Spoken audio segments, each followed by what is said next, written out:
Hello, Arif. Hello, Saeed. How are you? How are you? Well, good. स्वागत है आपका आज के इस YouTube लाइव में और सईद सरप्राइज हो गए because today it is Hindi. Yes. तो वेलकम एवरीवन, जिन लोगों ने ज्वाइन किया है इस लाइव को आज हमारे साथ. आज एक बहुत ही इम्पोर्टेंट टॉपिक पे हम डिस्कशन करने जा रहे हैं. ये ऐसा सब्जेक्ट है जो लोगों को बहुत सारे काम करने से रोकता है जो वो चाहते हैं. आप जो है अपनी लाइफ के लिए पार्टनर ढूंढने जा रहे हैं, मिलने जा रहे हैं किसी से, आप बात नहीं कर पा रहे हैं क्योंकि आपको डर है कि कहीं वो अस्वीकार ना कर दे, ना कर दे. आप जॉब के लिए जा रहे हैं, आप इंटरव्यू देने से भी डर रहे हैं कि कहीं वो रिजेक्ट ना कर दे, है ना. आपको एक नया प्रोजेक्ट मिल रहा है और आपके पास बहुत अच्छे आइडियाज है उसके लिए, लेकिन आप वो आइडियाज शेयर ही नहीं कर रहे हैं क्योंकि आपको लगता है कि शायद वो ना माने जाए या ना सुने जाए, है ना. तो ये होता है फियर ऑफ रिजेक्शन. इस बात का डर कि लोग हमें अस्वीकार ना कर दें. और इसी पर हम बात करने जा रहे हैं ग्रोथ कोच सईद के साथ. ग्रोथ कोच सईद जो लास्ट 5 साल से बहुत सारे वर्किंग प्रोफेशनल्स की लाइफ में ट्रांसफॉर्मेशन ला चुके हैं अपने ग्रोथ माइंडसेट के द्वारा. और उससे पहले 30 साल से भी ज्यादा उन्होंने समय गुजारा है कॉर्पोरेट लाइफ में, जहाँ उन्होंने वो ग्रोथ हासिल की. एक मिड लेवल मैनेजमेंट से लेकर और एक टॉप मैनेजमेंट तक, कंट्री हेड तक बन गए. तो वो जो ग्रोथ माइंडसेट उन्होंने अचीव किया और उसके थ्रू जो ग्रोथ हासिल की, वही ग्रोथ वो अपने क्लाइंट्स को, अपने जो स्टूडेंट्स हैं उनको हेल्प करते हैं अचीव करने में. So thank you for coming Saeed. और मैं समझ रहा हूँ कि आजकल रमजान चल रहे हैं और करेक्ट टाइम पर 7 बजे स्टार्ट करना और आना ये कई बार मुश्किल हो सकता है. मैं दाद देता हूँ आपके कमिटमेंट की कि हर बार करेक्ट आप टाइम पर पहुंच पा रहे हैं, चाहे जो भी हो.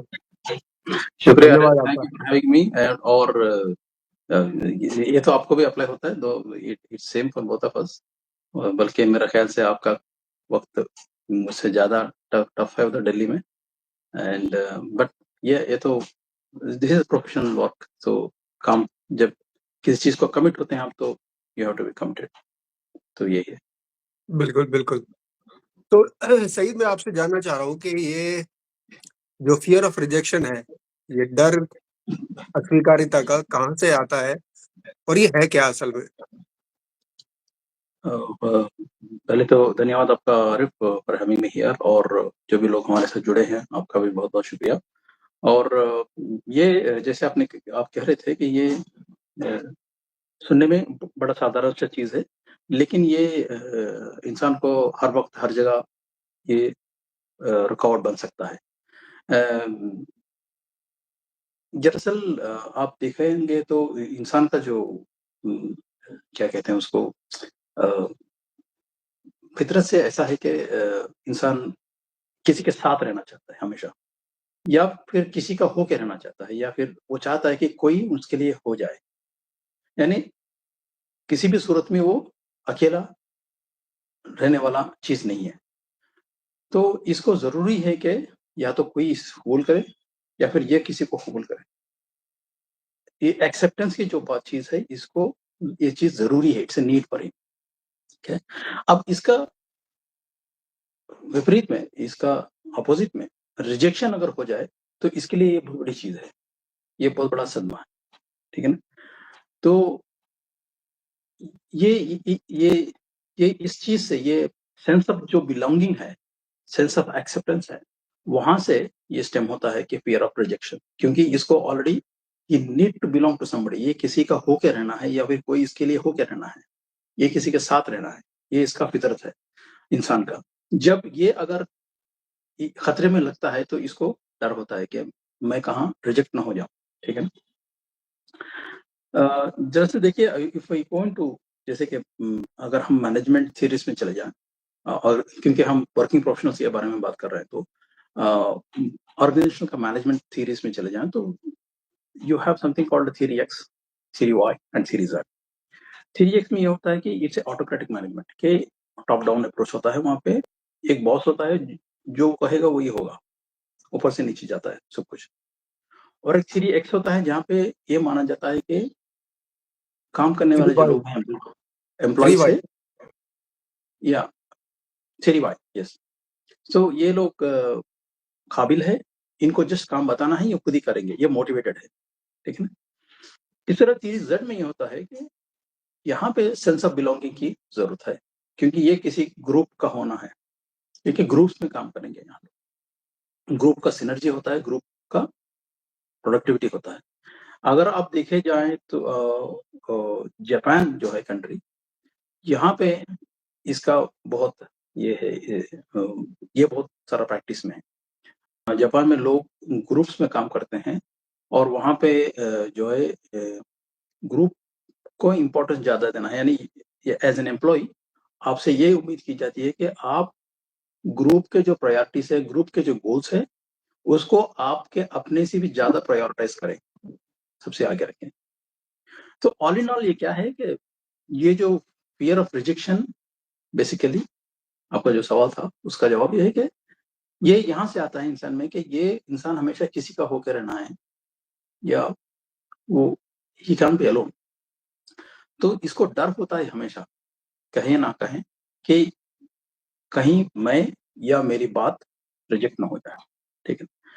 और अब चूंकि हमारे when we are talking about working professional, जो कामकाज के लोग हैं, अब आप कॉलेज से निकले, पहले जॉब में गए, तो जाहिर सी बात है आपको कॉलेज में वो ट्रेनिंग नहीं मिली या वो एक्सपोजर नहीं मिला जो आपको रियल प्रैक्टिकल वर्ल्ड में काम आए, ठीक है। तो ये फियर आप में ज्यादा होगा, ठीक है। अगर आपने कोई पहले से ही कुछ इंटर्नशिप्स वगैरह किए हैं, इस तरह का एक्सपोजर ले चुके हैं, तो वो आपके लिए कुछ बेहतर होगा। But all in all working professionals में ये काफी ज्यादा देखा जाता है, और उनके लिए ये बहुत बहुत जरूरी है कि इसे वो जल्द से जल्द इसे पहचाने और इसे डील करें। जी, बिल्कुल बहुत ज़रूरी है इसको पहचानना और इसके लिए कुछ करना। तो हम जानेंगे कि क्या किया जा सकता है। और उससे पहले मैं बता दूँ कि ये 3x, 3y, 3z जो आपने डिफ़ाइन किया है, ये बहुत ही एक नई चीज़ है। बहुत सारे लोगों के लिए नई चीज़ होगी कि ये कॉन्सेप्ट है क्या? सो अगर अगर कोई एक इंसान है, मतलब दूसरे की लाइफ में, जैसे एक मान लीजिए एक दोस्त है जो डरा हुआ है और वो एक्शन नहीं ले रहा, तो बड़ी आसानी से हम उसको बता देते हैं कि भाई आप जो है ना डर की वजह से काम नहीं कर पा रहे हैं।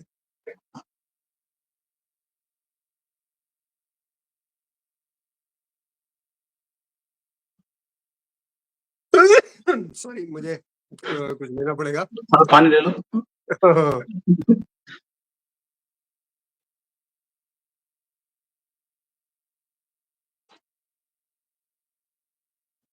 You are mute, you are mute, you are mute, आप म्यूट में। तो बहुत सारे लोगों को ये, मतलब हम दूसरे को जब हम बताने जा रहे होते हैं तो बड़ा आसानी से हम बता देते हैं कि भाई तुम डर में जी रहे हो, आप डर में जी रहे हो और एक्शन लो, जो होगा देखा जाएगा। लेकिन जब बात अपनी आती है और अपने इमोशंस उस चीज से जुड़ जाते हैं, जो कि इतना, फिर वो वही चीज बहुत बड़ी लगती है और हम डिसीजन नहीं ले पाते उसके लिए कि करना क्या है। तो इसको अपने अंदर, अगर किसी के अंदर ये फियर ऑफ रिजेक्शन है, अस्वीकार्यता का डर है, तो उसको वो पहचाने कैसे, उसके क्या सिम्टम्स है? ये बड़ा अहम चीज है आरिफ, बिकॉज जगह कोई कोई भी चीज, कोई बीमारी हो या कोई भी चीज हो, जब तक आप उसे पहचानेंगे नहीं, उसके ऊपर कुछ एक्शन, क्या क्या एक्शन लेना है वो भी नहीं पता चलेगा आपको, और ले भी नहीं पाएंगे। तो पहचानना बहुत जरूरी है। आप सवाल बिल्कुल सही है। तो इसका सबसे पहला ये चीज है कि जिनमें ये रिजेक्शन का डर होता है, वो कोई भी अफसर उनके सामने जब आता है, तो उसको सोचते ही रह जाएंगे वो, कि ये मैं करूं या ना करूं, करने से क्या होगा। यानी ओवर थिंकिंग, सेल्फ डाउट, इसमें वक़्त गुज़ार लेते हैं। वो इतना इसमें वक़्त गुज़ार लेते हैं कि जो भी अवसर आता है, वो निकल भी जाता है और ये सोच ही रहे हैं। अगर ऐसा आपके साथ हो रहा है तो you are in that frame, आपको फ़ियर ऑफ रिजेक्शन का ये है। इसी तरह जब कोई अपॉर्च्युनिटी आपके पास आता है, आप में काबिलियत है, आप वो कर सकते हैं, लेकिन आप उसे देखते-देखते आपके आँखों के सामने से ही गुज़रने देते हैं, नहीं ले पाते। क्योंकि आपको अंदर का आपका जो डर है, वो सता रहा है, वो आपको आगे कदम लेने नहीं दे रहा है। तो इस तरह आप जभी भी अपने अवसर्स को जो आ रहे हैं आपके पास, जो अपॉर्च्युनिटीज़ आ रहे हैं, उसको जाने दे रहे हैं लगातार, या आपके साथ अक्सर हो रहा है ऐसा, तो आपके पास फ़ियर ऑफ रिजेक्शन है। इसी वजह है कि आप उसे जाने दे रहे हैं। और एक चीज़ है कि जिसमें फ़ियर ऑफ रिजेक्शन होता है, वो कभी भी पूरा सच या जो कहना है वो कह नहीं पाएगा। इसका मतलब जो सच है वो कह नहीं पाएगा। जैसे कि लेट्स से कि एक वाय आप एक प्रोफ़ेशनल है, आपको एक वायबिलिटी स्टडी दिया गया है एक प्रोजेक्ट के लिए, ठीक है ना? हाँ, मानो कि मैनेजमेंट ने इस प्रोजेक्ट पे काफ़ी कुछ उम्मीदें हैं मैनेजमेंट को, ठीक है ना? लेकिन जब आपने इस प्रोजेक्ट का वायबिलिटी स्टडी किया तो आपको पता चला कि ये प्रोजेक्ट वायबल नहीं है, इसे करना बेकार है। लेकिन आपको ये भी पता है कि मैनेजमेंट को इस पे काफ़ी उम्मीद है। तब जब आप ये सच उनको कहेंगे तो आपको डर लगेगा कि वो इसे बुरा मानेंगे या फिर इसे गलत मानेंगे या फिर इसको रिजेक्ट करेंगे। तो इस वजह से आप वो सच नहीं कहेंगे। तो इसमें नुकसान आपका खुद का भी होगा और कंपनी का भी, ऑर्गेनाइजेशन का भी, ठीक है ना? तो ये जब क्या हो जाता है कि आप ये इधर पर्सनल लाइफ में भी ले लो या फिर प्रोफेशनल लाइफ में ले लो, आप एक पीपल प्लीज़र बन जाते हैं। क्योंकि आप वही कहेंगे जो आपका सामने जो इंसान है उसको पसंद आए, उसको अच्छा लगे। ये ज़रूरी नहीं है कि वो सही है या गलत है। आप ये कहते जाएँगे कि क्योंकि आप में डर है कि मैं सच कहूँगा तो वो मुझे मुझे बुरी नज़र से देखने लगेगा या फिर मुझसे नाराज़ हो जाएगा। ये चीज़ें आप में आएँगी। तो यानी you become a people pleaser which is very bad, ठीक है? और दूसरा ये कि आजकल बच्चों में बहुत ज़्यादा देखा जाता है ये चीज़ कि आप बहुत सेंसिटिव हो जाते हैं, किसी भी क्रिटिसिज़्म के लिए, और क्रिटिसिज़्म तो फिर भी माना जा सकता है। इवन एक कंस्ट्रक्टिव फीडबैक आपको दिया गया, तो उससे भी आप काफ़ी सेंसिटिव हो जाते हैं। आप उसे ले नहीं पाते। आप जल्दी से अपसेट हो जाते हैं और उसे आप अपने आप को बंद कर लेते हैं। यानी कई बार मैं देखा हूँ कि लोग क्या कहते हैं फ़ोन बंद कर देते हैं या फिर अपने आप को लोगों से दूर रखते हैं कुछ दिनों के लिए, किसी से बात नहीं करते। सो ये चीज़ें अगर आप में है, तो yes you have a fear of rejection और इसके लिए आपको कुछ करना ज़रूरी है। तो आपने बहुत अच्छे से बताया कि फ़ियर ऑफ रिजेक्शन कैसे पहचानें, क्या-क्या हो सकता है। तो इससे मैं एक चीज़ ये समझ पा रहा हूँ कि इंसान जो है वो एक्शन लेने से डरता है, क्योंकि वो ज़्यादा टाइम अपने अंदर दिमाग के अंदर ही बिता रहा है और सारे सवाल-जवाब उसने अंदर ही कर लिए हैं, बाहर कुछ किया ही नहीं है, हुँ। राइट? तो वो उस डर में जी रहा है। तो अब उसका अगला स्टेप क्या है? मतलब अगर वो इतना डर में जिएगा, तो लाइफ में क्या-क्या हो सकता है उसकी? देखिए, इसके नुकसानात तो काफ़ी ज़्यादा है। मतलब स्पेशली अगर हम जब करियर की बात कर रहे हैं, तो करियर में ये होता है कि आपको हर दिन या हर हर हर हर मोड़ पे आपको कोई न कोई एक अपॉर्च्युनिटी, एक अवसर मिलता है, ठीक है ना? और एज़ ए प्रोफ़ेशनल आपको चाहिए कि उसे आप लें, ठीक है ना?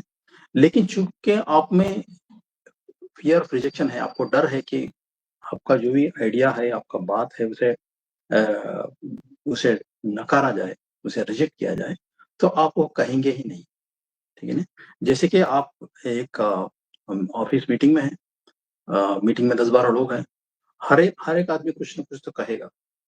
तो आपके पास दिमाग में चल रहा है एक अच्छा आइडिया, आपको लगता है और आप जानते हैं कि ये चलेगा, ये इससे फ़ायदा होगा। आप कहना चाहते हैं लेकिन कह नहीं पाएँगे। जब आप कह नहीं पाएँगे तो ये होगा कि ये तो आप काबिल है, लेकिन उसे दिखा नहीं पाए। तो इसकी वजह से जो लोग दूसरे जो देख रहे हैं, जो सुन रहे हैं, वो आपको नाकाबिल मानने लगेंगे। तो आपको जो है ना, अपॉर्च्युनिटीज़ जो भी आते हैं, उसे आप खो देंगे, ठीक है? और आपकी आँखों के सामने से वो निकलेंगे और आप उसे कुछ नहीं कर पाएँगे। इसी तरह जब इस तरह के बार-बार आप अपॉर्च्युनिटीज़ को जाने दे रहे हैं, कुछ कर नहीं रहे हैं उसके बारे में, तो क्या हुआ? आपका करियर स्टैग्नेट हो गया। आप जहाँ जॉइन किए वही हैं, शायद कुछ इंक्रीमेंट मिल गया या फिर कुछ हो गया, या फिर आपका टाइटल में कुछ थोड़ा इधर-उधर चेंज हो गया। आपका लेकिन आपको कुछ ख़ास तरक्की नहीं मिलेगा, आप करियर में ग्रोथ नहीं कर पाएँगे, ठीक है ना? एंड इसका सबसे बड़ा मतलब पिटी कह लें, अफ़सोस की बात ये है कि ऐसा नहीं कि आप में काबिलियत नहीं है, ऐसा नहीं कि वो काम आप कर नहीं सकते। आप में पोटेंशियल है, आप में काबिलियत है, इसके बावजूद आप वो नहीं हासिल कर पा रहे हैं जो आपको हासिल करना चाहिए। यानी आपका जो काबिलियत है, जो पोटेंशियल है, आपको वेस्ट जा रहा है। It is unused, you know, unfulfilled and unused. तो ये सब आखिरकार ये रिजल्ट्स इंटू व्हाट? ये इसका नतीजा क्या है? इसका नतीजा ये है कि over a period of time, चलते-चलते 1 साल, 2 साल, 4 साल के बाद आप खुद ही अपने आप को और भी ज़्यादा डाउट करने लगेंगे, ठीक है ना? आपका जो सेल्फ कॉन्फिडेंस है और भी नीचे हो जाएगा, ठीक है? और इस तरह चलते और थोड़ा आगे चले जाएँगे हम लोग, और आदमी चलो 25 साल यानी अबाउट 50 इयर्स तक पहुँच गया, ठीक है ना? यानी 20-25 साल का उसने एक्सपीरियंस पुट अप कर लिया। अब इसके बाद नाउ यू हैव, आपके पास और कोई चारा है ही नहीं, सिवाय ये कि आप पीछे मुड़ के देखें और उसके लिए आप अपने आप को कोसते रहें या खेद प्रकट करते रहें कि मुझे ऐसा करना चाहिए था, मुझे ऐसा होना चाहिए था, मुझे ये करना, तो you will spend your life in regret, ठीक है? सो ये सारी चीज़ें नॉट ओनली प्रोफेशनल, पर्सनली भी आपको काफ़ी उसका नेगेटिव असर होगा, क्योंकि ये आखिर जाके आपका रिलेशंस पे, आपका माइंड पे रिजल्ट करेगा, रिलेशंस पे रिजल्ट करेगा, आपका फाइनेंशियल्स पे रिजल्ट करेगा, हर चीज़ पे इसका असर होगा। तो ये काफ़ी डिज़ास्टर्स चीज़। जी, बिल्कुल मैं समझ सकता हूँ और मैं व्हेन यू आर सेइंग तो मैं अपने जो भी मैंने अपने करियर में किया, तो मैं ग्रेटफुल फ़ील कर रहा था कि मेरे पास जो भी अपॉर्च्युनिटीज़ आई, चाहे वो लर्निंग की थी, चाहे वो अ, कुछ नया करने की थी, मैंने बस वो दोनों हाथ से बस पकड़ ली। Very good, good of you. और तो भले ही से मेरे पास वो शायद वो सर्टिफ़िकेट्स नहीं थे, जो कॉलेज डिग्रीज़ जो रिक्वायर्ड थी मेरे काम के लिए, वो नहीं थी। उसके बावजूद मैं बहुत जो टॉप मोस्ट कंपनीज़ है, ऑर्गनाइज़ेशन है फार्मास्यूटिकल इंडस्ट्री की, वहाँ मैं काम कर पाया। तो मुझे लग रहा है कि मैं एटलीस्ट इस माइंडसेट इश्यू से बचा हुआ था कि मुझे कोई डर नहीं है। यही तो आपको ओके। कोच बनाया यार। तो मान लीजिए कुछ लोग हैं जो वाक़ई इस डर में जी रहे हैं और उनके मन में बहुत अच्छे आइडियाज़ हैं, बहुत अच्छे मतलब वो बहुत स्किलफुल लोग हैं, कॉम्पिटेंट हैं, उसके बावजूद वो इस फ़ियर ऑफ रिजेक्शन की वज़ह से, सिर्फ़ इस डर की वज़ह से कि लोग उनकी को अस्वीकार ना कर दें, वो कदम नहीं उठा पाते, ग्रो नहीं कर पाते अपनी लाइफ़ में। जो एक ना जो जो लाइफ़ में एक आजकल ट्रम्प भी है ना विक्ट्री की बात कर रहे हैं, हम तो बहुत सालों से कर रहे हैं विक्ट्री की बात, ठीक है? तो वो जो लाइफ़ में विक्ट्री चाहिए उनको वो हासिल नहीं कर पा रहे हैं। तो वो लोग क्या कदम उठा सकते हैं अपनी लाइफ़ में? क्या ऐसा कर सकते हैं कि वो इसको ओवरकम कर सके, इसको इस पर जीत हासिल कर सके, इस फ़ियर ऑफ रिजेक्शन के ऊपर? ये तो इसमें तो कोई चॉइस नहीं है आरिफ, ये तो ज़रूरी है हर इंसान के लिए। अगर आप तरक्की करना चाह रहे हैं, और कौन नहीं चाहेगा कि अपने करियर में तरक्की करें। तो सबसे पहले चीज़ के ये दिस इज़ प्योरली एक माइंडसेट, आपकी एक मानसिकता का इश्यू है, ये माइंडसेट इश्यू है। तो पहले इस को आप जिस नज़रिए से अब तक देखते आ रहे हैं, उसे बदलें। Change the perception, change the way you look at it. यानी ये आविष्कार ये रिजेक्शन को जो है ना, इसको इस तरह देखें कि ये एक रीडायरेक्शन है, ठीक है ना? ये एक किस्म का पुनर्निर्देशन जिसे कहते हैं।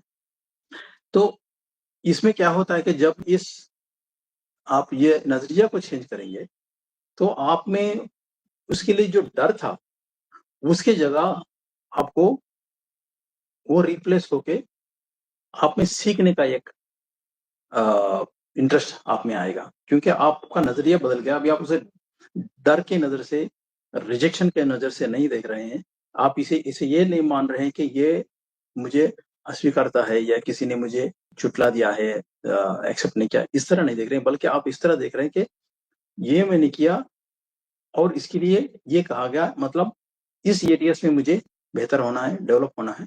इसको फीडबैक की तरह आप लेंगे। जब इसे फीडबैक की तरह लेंगे आप, तो जाहिर है आप अपने आप को बेहतर करेंगे। तो पहली चीज, आप अपना नजरिया उसके बारे में बदल दें। It's not rejection any more, it's not rejection. दूसरा ये कि जो जो जो रिजेक्शन होता है, ओके, जो प्रोफेशनल आप जैसे कि आपने ऑफिस में कोई चीज प्रेजेंट किया, एक प्रोजेक्ट प्रेजेंट किया, और उसके बारे में काफी लोगों ने कुछ कहा, जो चेंजेस चाहिए उसमें, या फिर माना कि आपका जो आइडिया था उसको एक किस्म से स्वीकार नहीं किया गया। तो यहाँ पे आपको दो चीजों को अलग करना। वहां पे दो चीजें हैं। एक आप है as a human being, as a इंसान, एज ए प्रोफेशनल, ओके, और एक है वो जो प्रोजेक्ट और वो जो आइडिया। ये दो अलग चीजें हैं। जब वो चीज को रिजेक्ट किया गया, जिस आइडिया को रिजेक्ट किया गया, तो उन्होंने आपको रिजेक्ट नहीं किया, उस आइडिया को या जो आपका प्रपोजल था उसको रिजेक्ट किया, बस। वो वो वहीं तक महदूद है, और वो it is related to only that project. It is not about you personally. तो इसे आप पर्सनली ना लें, इसे अपने आप पे ना लें। आप एक कामिल इंसान है, फुल काबिल इंसान है, आपने यहाँ तक पहुंचे हैं, तो इसके आगे भी जाएंगे। आप में वो काबिलियत है। अब जरूरी है कि ये फीडबैक आप लें और इसको डेवलप करें। So it's not about you. So ये दोनों चीजों को अलग करें, ये बहुत बहुत जरूरी है। अक्सर अक्सर इंसान यही मात खा जाता है, क्योंकि जब कोई उसको क्रिटिसिज्म मिलती है या फिर कोई रिजेक्ट किया जाता है, तो वो एक सदमे में पहुंच जाता है, सोचता है कि मुझे कोई लोग पसंद नहीं करते, मेरा कोई बात नहीं सुनता। इट्स नॉट अबाउट यू, ये आपके बारे में नहीं है, ये it's about that particular idea that you spoke about, that's it. तो ये सेपरेट करना सीख रहे हैं। ये specially this one requires serious focus and attention, because यहाँ पे लोग अक्सर मार खा जाते हैं। और तो सही है। इस बात से एक सवाल मुझे और आया, मैं थोड़ा सा इंटरप्ट कर रहा हूँ आपको, कि एक इंसान है, वो एक बार रिजेक्ट हुआ उसका आइडिया, उसने मतलब उससे ज्यादा फर्क नहीं पड़ा, वो दोबारा है ना पूरा जोश के साथ आया, दोबारा कुछ उसने काम किया, वो फिर रिजेक्ट हो गया। अब ऐसा कई बार हो गया, तो फिर अब उसको ये एविडेंस मिल रहा है, प्रूफ मिल रहा है कि भाई अब ये बार बार मेरे आइडियाज है ना रिजेक्ट हो रहे हैं, यानी मेरे अंदर ही कुछ प्रॉब्लम है। अब क्या करें? ये अगेन यहाँ पे आपको जो नजरिया, आप जिस नजरिए से आप इसको देख रहे हैं, उसको फिर बदलना है। देखिए, क्योंकि आप अगर हम हिस्ट्री में जाएंगे, जितने कामयाब लोग हैं उनको देखेंगे, इन्होंने सैकड़ों बार रिजेक्शन को फेस किया।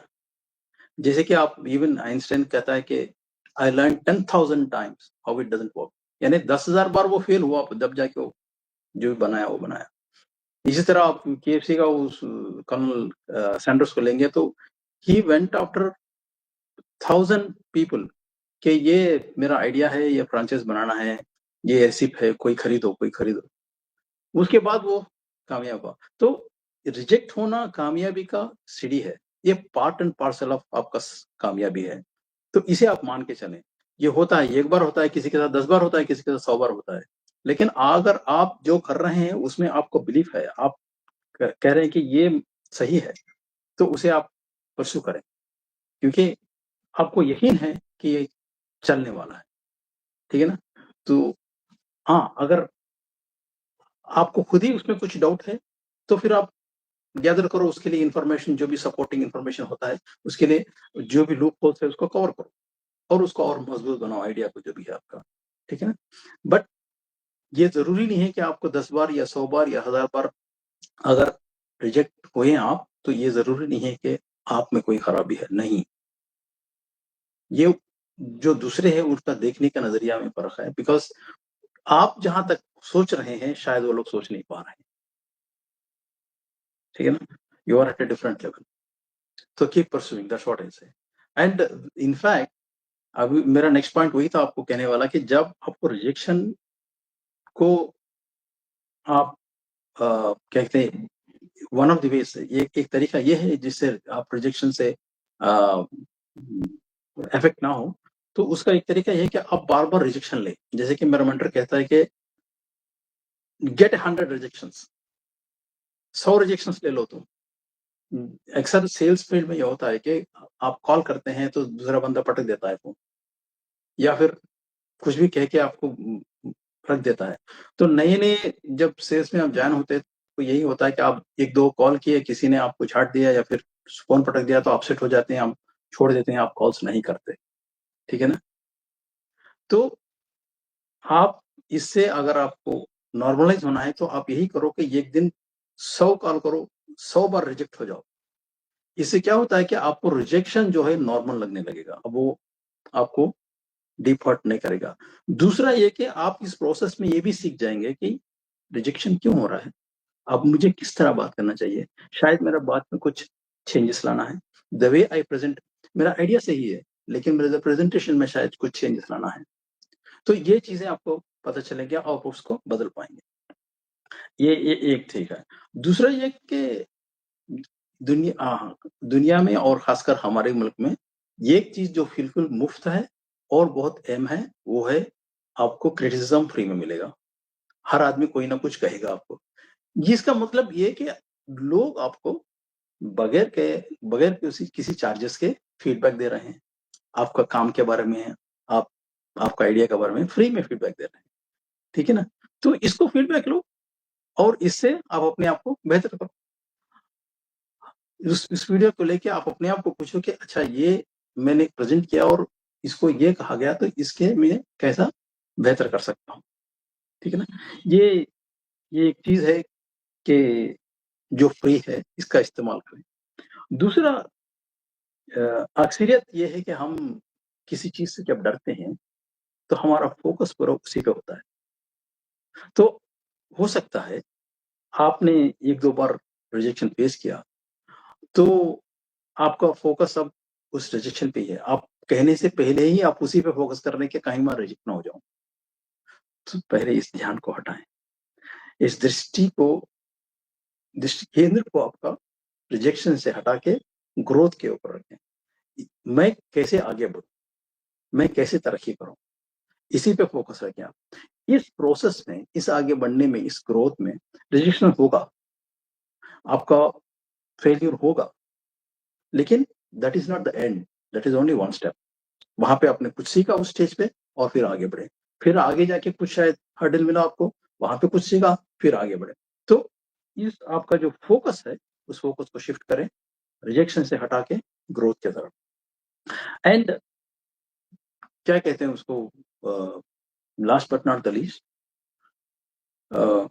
सबसे अच्छा चीज और बुरा चीज आपके लिए ये है कि आपके साथ कौन है, आप किसके साथ उठते बैठते हैं, आप किन लोगों के साथ में रहते हैं, ठीक है ना।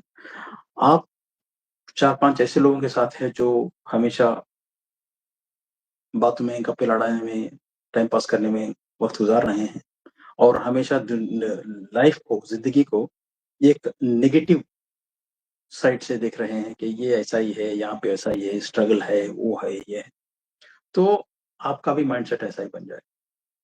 तो पहले इसको चेंज करें, आप अच्छे लोगों के साथ रहें, तरक्की पसंद लोगों के साथ रहें, ओके। ऐसे लोगों के साथ रहें जो आगे बढ़ना चाहते हैं लाइफ में और आगे बढ़ने के लिए कुछ करते हैं।